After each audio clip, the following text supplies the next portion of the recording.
Side खबरों के लिए सब्सक्राइब करें फ्लेम मीडिया और उसके बाद बेल आइकन को प्रेस करें ताकि सबसे पहले आपको मिले एक्सक्लूसिव खबरें।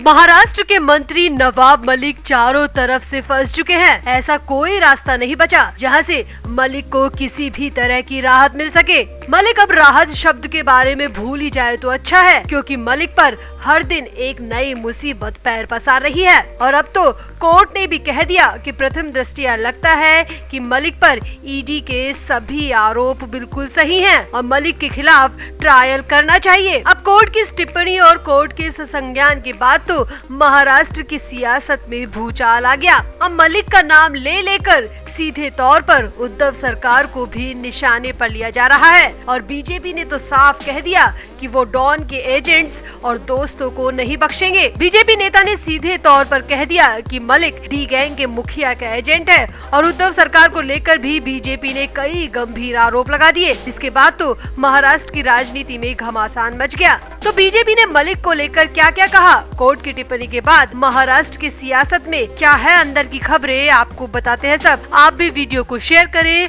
और बीजेपी नेता की इन बातों से आप कितना सहमत हैं कमेंट भी करें। तो मनी लॉन्ड्रिंग मामले में जेल में बंद एनसीबी नेता नवाब मलिक और डी कंपनी के बीच संबंध होने पर कोर्ट की टिप्पणी के बाद बीजेपी बुरी तरह भड़की हुई है। बीजेपी ने एक बार फिर से महाराष्ट्र के सीएम उद्धव ठाकरे पर निशाना साधा है और मलिक के कंधे पर बंदूक रखकर उद्धव सरकार को खूब खरी खोटी सुनाई है। बीजेपी नेता किरीट सोमैया ने कहा, हम तो पहले दिन से कह रहे हैं कि नवाब मलिक डी गैंग का एजेंट है। अब तो कोर्ट ने भी कह दिया और उद्धव ठाकरे को भी इस बारे में पता है, फिर भी वो नवाब मलिक के खिलाफ कोई कार्रवाई नहीं कर रहे, उन्हें मंत्री पद से भी नहीं हटा रहे। किरीट सोमैया यही नहीं रुके। किरीट सोमैया ने आगे उद्धव ठाकरे से पूछा कि क्या उद्धव डी गैंग के साथ है, क्या वो भी उसका दोस्त है। बीजेपी नेता किरीट सोमैया ने आगे कहा कि अब जब डी गैंग का एजेंट सरकार में है तो हो सकता है या तो उनकी डी से दोस्ती है या उसने धमकी दी है कि अगर मेरे एजेंट को बाहर का दरवाजा दिखाया तो वो भी कुछ दिन ही सीएम रह पाएंगे। किरीट सोमैया ने साफ साफ कह दिया है कि महाराष्ट्र की जनता ही नहीं बल्कि पूरे देश की जनता जान चुकी है कि उद्धव ठाकरे के पैर कितने कीचड़ में सने हुए हैं, वो डी गैंग से कितनी करीबी रखते हैं। बीजेपी नेता किरीट सोमैया ने आगे आरोप लगाया कि सत्ता पाने के लिए उद्धव ठाकरे ने अपने पिता बाला साहब ठाकरे के सिद्धांतों को भी छोड़ दिया। बीजेपी नेता ने कहा कि उद्धव ठाकरे के पिता बाला साहब ठाकरे अक्सर शरद पवार और डी गैंग की दोस्ती की बात करते थे, लेकिन ऐसा दिखता है कि उद्धव अपने सीएम पद को लेकर बहुत चिंतित है और इसीलिए उन्होंने अपनी संस्कृति और अपने पिता के जीवन के सिद्धांतों से समझौता कर लिया और डी गैंग के एजेंट और डी गैंग के दोस्तों को अपनी सरकार में शामिल कर लिया। अब किरीट सोमैया ने इतने बड़े बड़े आरोप यूं ही नहीं लगा दिए, इसके पीछे खास वजह भी है, क्योंकि स्पेशल कोर्ट ने मलिक को लेकर बेहद गंभीर टिप्पणी की है। तो आपको यहाँ पर ये भी बता दें कि आखिर कोर्ट ने मलिक को लेकर क्या क्या कहा। तो नवाब मलिक के खिलाफ स्पेशल कोर्ट ने ईडी के आरोप पत्र पर संज्ञान लेते हुए कहा कि प्रथम दृष्टया ऐसा प्रतीत होता है कि नवाब मलिक कुर्ला में गोवा वाला कंपाउंड हड़पने में सीधे तौर पर शामिल है। विशेष न्यायाधीश राहुल एन रोकाड़े ने कहा कि आरोपी नवाब मलिक ने डी कंपनी के सदस्य यानी कि हसीना पारकर, सलीम पटेल और सरदार खान के साथ मुनीरा प्लम्बर से संबंधित प्रॉपर्टी हड़पने के लिए आपराधिक साजिश रची थी। स्पेशल कोर्ट ने ये भी कहा कि नवाब मलिक ने हसीना पारकर और अन्य के साथ मिली भगत की थी, इसके बाद संपत्ति हड़प ली। ये prevention of money laundering act के तहत किया गया बहुत बड़ा अपराध है, इसका ट्रायल होना चाहिए और आरोप सही साबित होते हैं तो सजा भी होनी चाहिए। अब कोर्ट की इस तल्ख टिप्पणी के बाद तो बीजेपी को पंख लग गए हैं और विरोधी पार्टी मलिक, उद्धव ठाकरे और शरद पवार पर निशाने साध रही है।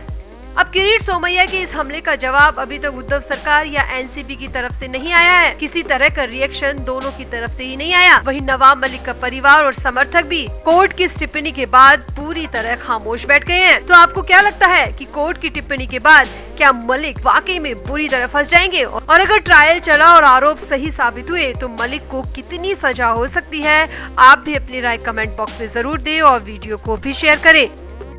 तो महाराष्ट्र के मंत्री नवाब मलिक इस वक्त मुंबई के कुर्ला स्थित क्रिटी केयर अस्पताल में भर्ती है। कोर्ट के आदेश के बाद बड़ी मुश्किल से मलिक को प्राइवेट अस्पताल में ट्रीटमेंट की परमिशन मिल पाई है। तकरीबन 3 महीने की मशक्कत के बाद मलिक को उनके पुराने अस्पताल में इलाज के लिए भर्ती करवाया गया है।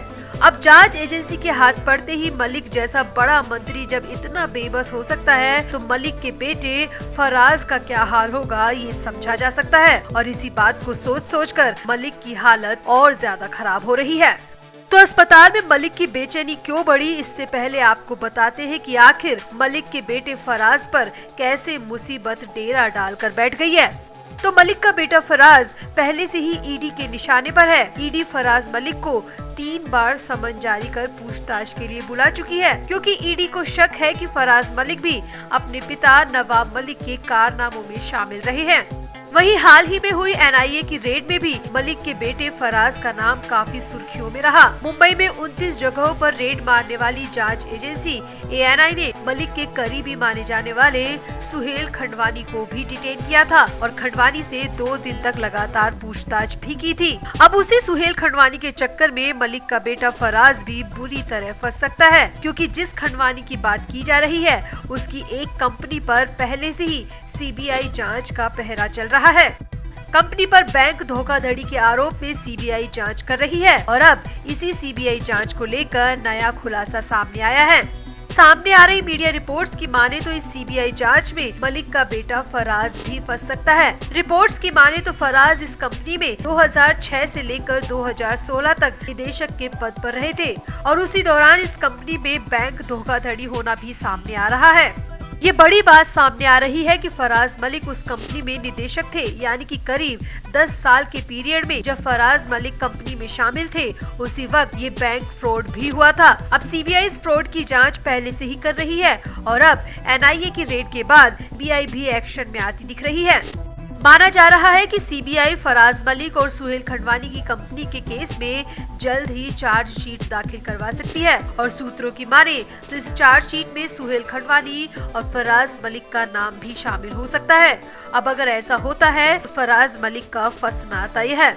वहीं खबरें क्रिटी केयर अस्पताल से भी है कि मलिक को भी बेटे से संबंधित ये खबर मिल चुकी है। नवाब मलिक को पता चल चुका है कि उनके बेटे पर सीबीआई का शिकंजा किसी भी वक्त कसा जा सकता है, इसीलिए मलिक की अस्पताल में हालत और ज्यादा खराब हो गई। मलिक की बेचैनी और घबराहट अस्पताल में और ज्यादा बढ़ गई, ऐसा भी सामने आ रहा है। अब सोचने वाली बात यह है कि आखिर मलिक को अस्पताल में ये खबर दी किसने, क्योंकि कोर्ट के आदेश के मुताबिक सिर्फ मलिक की एक बेटी को अस्पताल में मलिक के साथ रहने की इजाजत है। तो हो सकता है कि मलिक की बेटी ने ही मलिक को फराज से संबंधित ये खबर दी हो।